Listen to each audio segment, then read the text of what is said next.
ones, empaths, narcissists are cold, right? They're cold. So we've got to look at this from a cold perspective. We just got to look at it at what it really is. The narcissist triggers the feel-good hormone in you to get you addicted. That's all they've done. And you, after the relationship's ended, it's gone south, it's gone bad, you're left with that feel-good hormone, the memory of that feel-good hormone that was released. You released large amounts of dopamine when this narcissist love bombed you. That's all that happened. We was in love, we thought. The release of dopamine, the feel-good hormone, was being released a lot. They hacked our system.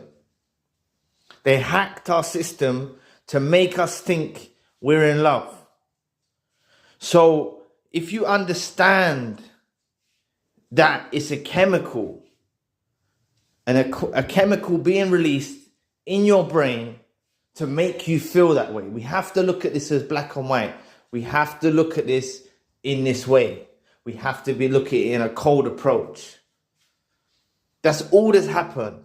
So these feelings that you have now of missing them, of wishing it could go back to before, of feeling you were dealing with someone who's got you addicted to a feel-good hormone in your own brain. It's in your own brain. You have to defeat this obstacle and understand what it really is.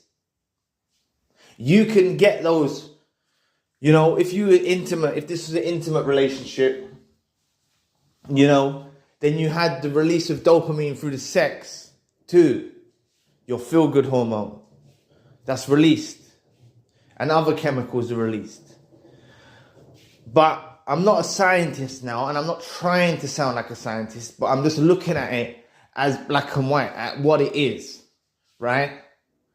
We can meet someone new in the future and feel those feel-good chemicals again, but what we've got to make sure is we don't let someone in who's toxic. We don't let someone in who's not at our value. This is why I always talk about raising the bar. If we move forward and raise the bar, right? In every which way we raise the bar. Then surely, even if we have to hold out for a long period of time before we find that something that we're looking for, that ticks our boxes, then we won't be caught up on the narcissist. If you go to someone who's trash, right? We go to someone who's trash, another narcissist, we're going to probably miss our old narcissist because this one's worse. If we go to someone who's not at the level and we downgrade, we go for someone less than a narcissist, even. I don't know how low you have to be to go to someone less than a narcissist, but I'll put it out there as a theory, right? These lot are the bottom of the bottom. But let's just say we go with someone who's worse than the narcissist. We're going to think our old narcissist treated us well. We're not going to be releasing those feel-good hormones. We're not going to feel like how we used to feel. We're going to miss what we used to feel. You've also got to add in the additional element of innocence. If you were involved with the narcissist when you was young and innocent, right, then you were blindly in love. And that's more or less what happened to me. I was young, I was innocent. I'm not innocent, but I had innocence about me. I wasn't thinking about them particularly cheating at the beginning. I wasn't thinking about none of that. I had trusted them wholeheartedly. And that's why they say ignorance is bliss, but I disagree with that statement. Now, we have to actually find what we're looking for, right? If we find what we're looking for, the ideal partner, then we will have this feel-good hormone again. If we go off balance and we just settle for someone just because we're lonely, we settle down with someone, then it's not going to work out because we're just settling. We can't be settlers. We need to raise the bar higher. Higher than the narcissist, high heights. And I'm not saying, right, like this is all about looks here. The main thing that I'm focusing on is about their code and conduct, the way their character is. That is the best part of someone. If someone's got a brilliant character, a brilliant heart, they're a decent person, they have reciprocation, you have reciprocity in the relationship, I'm telling you, you're going to feel great. You're going to feel, because you can trust that person again. You're not going to be trusting this person because you're blind. You're going to be trusting this person because they're trustworthy. You know, this is what I'm saying now. We've got all of these feelers, antennas. You want to call them antennas? We've got all of this new data around our body, right? That we know. We know people potentially cheat. We know about the mask. We know about how people smear. We know about the devaluation. So, arguably, when we meet new people at the beginning, when we don't know them well enough, and we've got all of these, not insecurities, I wouldn't call them insecurities, I would call it knowledge and data, right? We have all of this data that we've stored up in our mind, in our psyche. We have all of this knowledge now about what people can operate like. So naturally, we're going to be looking for hints of this behavior. If we don't see hints of the behavior and the person ticks the boxes, then it's okay for us to be in a relationship with them. But if we see any hints of anything, red flags, we see any subtle signs of this behavior, we cut them off. We're on to the next one. That's why I say I'm not just going to go and sleep with anyone and anyone. Just because I met you and we had some few things in common and I didn't get to know you deep enough, then I'm not going to be intimate with you. I'd rather form a friendship with someone. Call me old school. This is how I'm operating now. I'm going to form a friendship with someone. Therefore, if they go and do me dirty, it's not like I'm intimately involved and got the soul ties aspect of it. Because once you're intimately involved with someone, that's when it takes it to a whole nother level, right? You can be reliant on your sexual needs. You can be, looking for those feel-good hormones that are released during sex, and you can be programmed in that way. Now, I'm just looking at this from a cold perspective. This video might not be for everyone. This was a very cold video in just looking at it in layman's terms of what it is. If you miss the narcissist, don't think I missed the narcissist. Think, okay, I miss a chemical that was released in my brain because of how they tricked me to make me feel. So therefore, I don't miss them because they tricked me. That wasn't a real feeling, right? We're dealing with the flaw that was within us. We had stuff that we needed to learn. We had stuff that we needed to know about these people that exist in our world. We had to know this type of behavior occurs, right? That's what it was all about. So now we know those good times, there's no longer good times. I have no good times with the narcissist. I know what they was about. They manipulated me down to a T. That's what they done. And they hacked my dopamine system to make me have releases of dopamine and the feel-good hormones to make me programmed and grow accustomed to them, like they're my loving companion when they weren't. They were a false entity. They were a mirage. They were a lie. They were a fraud. And the list can go on, right? So if you understand this person that was involved in your life was a fraud, you don't miss them. They were a fraud. They were flawed and they were a fraud, right? They had many flaws and they were a fraud. That's what they was. They was a counterfeit soulmate. If it was a relationship, they were a fake friend. They were a dodgy family member. And they showed you admiration and attention as a means to make you open up so they can seek to destroy. That's what they done to you, right? They hacked your feel-good hormones to make you feel good in certain ways as a way to manipulate you. They didn't make you feel nice about yourself in order from a loving relationship. They made you feel good about yourself to get in and destroy you. That's what happened. So overcome That's it. That's all it is. You had a feel-good hormone at a certain period of time in your life.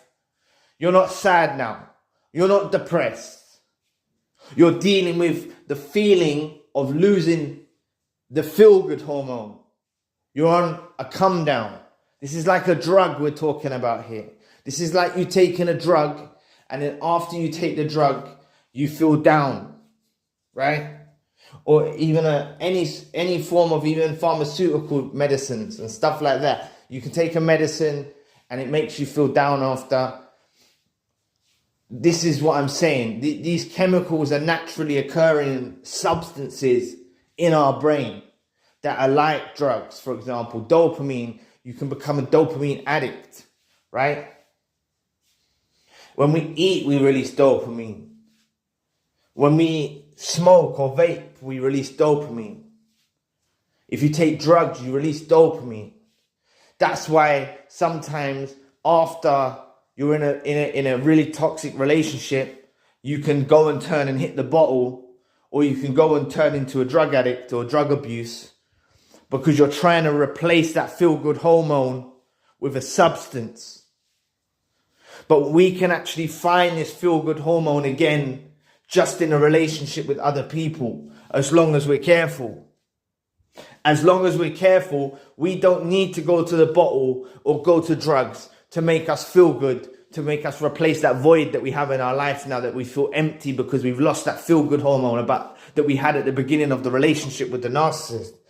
Yes, we got the thoughts of they were hateful. Yes, we got the thoughts of they devalued us. Yes, we got the thoughts of they smeared our name. Yes, we got the thoughts of all the pain and devastation and abuse that we went through, whether physical, mental, whatever kind of abuse that you went through. Yes, we've got the memory of those. But we've also got the memory of the feel-good hormone that they made us feel so high. So that's often why people will run back to the narcissist. They'll go back to the narcissist after the abuse. They'll let the narcissist back in because they're addicted to the feel-good hormone within their own brains. That's what they're addicted to. They're not addicted to the narcissist. You're addicted to how the narcissist made you feel. That's what it's about. Okay? And you can find a new source of replacement. I'm talking like this is how narcissists talk, right? We can find someone else because we know what we're looking for. We're looking for respect. We're looking for love. But it needs to be two-way. It needs to operate on both sides. It can't be a one-sided relationship. Wherever the narcissist goes, even if they meet someone kind and honest and nice and whatever, and I don't think they are, because they don't know, it's gonna be a one-sided relationship. They make bad decisions after they break up with a high source of supply, a high value source of supply. They make bad decisions because I've made in my video earlier, if you watch that video that was posted just before this one, they get an inflated sense of self. So because they get an inflated sense of self through our pure love, they go off track. But if you want to watch that video, it's more in depth. I go more in depth to it. But what I'm trying to say to you here is everything that you think you love about the narcissist is actually occurring within inside your own body, inside your own mind, inside your own heart. And the heart is a two-way thing. The heart sends messages to the brain and the brain sends messages to the heart, right? It's not just controlled by the brain. The heart beats on its own. So I know the heart is an abbreviation for that feeling even that occurs inside our mind where we think we're in love. We think these things. We're addicted to how they made us feel. Okay? They purposely triggered these things in you to make you feel good, for you to open up. For you to open up and let them in. They needed to access these certain points in your brain. They know this. They know this. They know if they tell you this, they tell you that, they make you feel this way, you're going to fall in love with them. They know how pure you are. They can tell if you've been damaged in the past. This is what I'm saying. They're going to go out there now after they were with us. If we were young, pure and innocent when we met them, we've been with them for years, or you were young when you met them, that was a young, pure, innocent love. They are not going to find that young, pure, innocent love that you was able to provide now. They're going to go with someone who may have been hurt. They're going to go with someone who's got a baby mama or a baby daddy, or they've got other issues. That's what they're going to go through, right? I'm not saying a baby mama or a baby daddy is a bad situation. If you lot are civil and you lot can work it out, then naturally certain people can move on and have a happy life after they've had a child, you know, if they truly appreciate and value their person and they're not just trying to heal through someone else, you know. I've been through that. My ex had a baby. I didn't want to be involved. I said, you need to make them meet their father. They denied the father access totally. So I believe that they just got impregnated and then ran away from the father. That's what I believe they done. But I was trying to even encourage, saying the child needs to know his father. I wasn't even around the child at the beginning. For a long time, I wouldn't even go around the child because I felt like it was confusing for the child, right? But what I'm saying is, if someone's truly appreciative after they've had a kid or something like that, and they're able to bond with someone else again and they're not too hurt on their past, you can have future relationships after children. Of course you can, right? The whole issue comes in is if you was with a narcissist and you've had a baby and you're really so hurt still and you're thinking about all this pain that they've done to you, but you miss the good times, you miss when they made you feel great, and you're still in love with that feeling. You need to fall out of love with the feeling that they provided you. You have to fall out of love with that feeling that they made you feel. You know that feeling occurred from within inside you. You're capable of loving like that. You're capable of loving to that degree. They're not capable of doing that. You need to find someone who's capable of loving to that degree that you used to love them. That's what we're looking for now. That's what we're looking to find. You know, that feeling that we did, that when we loved them so much, that's what we need on a two-way street. Imagine how beautiful, and you'll be dwelling in tranquility if you find that relationship. That's why I'm taking my time. That's why I'm careful about who I select, right? It's got to be all about their character, mainly about their character, mainly about who they are as a person on the inside is so important. If you just go for looks, you're going to get someone just for looks. If you go for someone who's on the inside and the outside, you're attracted to them, they've got a beautiful inside, they're a beautiful person, then this stuff can work out. I'm positive we can find this. We now have our feelers and our detectors. That's what this relationship with the narcissist was about. It was for us to learn that we have these feelings and these detectors now. So naturally, when you meet this new person, of course it's not going to feel like it did at the beginning with the narcissist, because you were blind when you were with the narcissist. You blindly fell in love with the narcissist. You openly trusted for no reason with the narcissist. When you meet this new person, if they prove they're trustworthy, then you can trust them. If they prove they're capable of loving you back in the same way you're loving them, then it can work. Then it can work. And you're going to eventually experience those feelings that you used to feel, new ones, a new version, a better version, a more pure version of love that you're going to feel compared to you used to feel with the narcissist. Stages, man. We can reach those stages of love again. It's not all over. It's not all over for you. As I said to you many times before, I've had a subscriber whose dad was with a narcissist for 30 years. In his old age, at the age of 70, he went and met his new soulmate, and now they travel the world together and they're bonding. It's actually his soulmate. So we can find it at any numbers. Don't worry about that. If you can overcome this fake love that you had, it wasn't a real love. You was offering a real love, but it wasn't reciprocated as a real love. They were just triggering these feelings within inside yourself. Everything was personal. This was a one-sided relationship. Everything was from your side of the perspective. You loved wholly. You loved hard. They didn't know what love is. I made a video earlier about how they're obsessed. They was on some next different level stuff. But from our side of things, we loved pure. We released those good feelings inside our brain, and now we know what it's about. That's all it is. Overcome those chemical releases. Understand you can feel those chemical releases again. It's not hard. I made this video from the cold approach, like a scientific approach. That's all it is. You can find it. So don't worry. Don't be caught up on the narcissist. Don't worry about someone who come and took your trash away. Don't worry about it. It's all right. You can feel those good feelings again with someone else. So anyway, thank you for watching. Please press the like and the subscribe button. If you'd like to donate to the channel, you can find the link in the description box. And if you'd like a one-to-one session with myself, you can also find the link in the description box. Currently, I've got the secondary channel, the spiritual channel. So anyway, I'll be back with another video soon. Peace.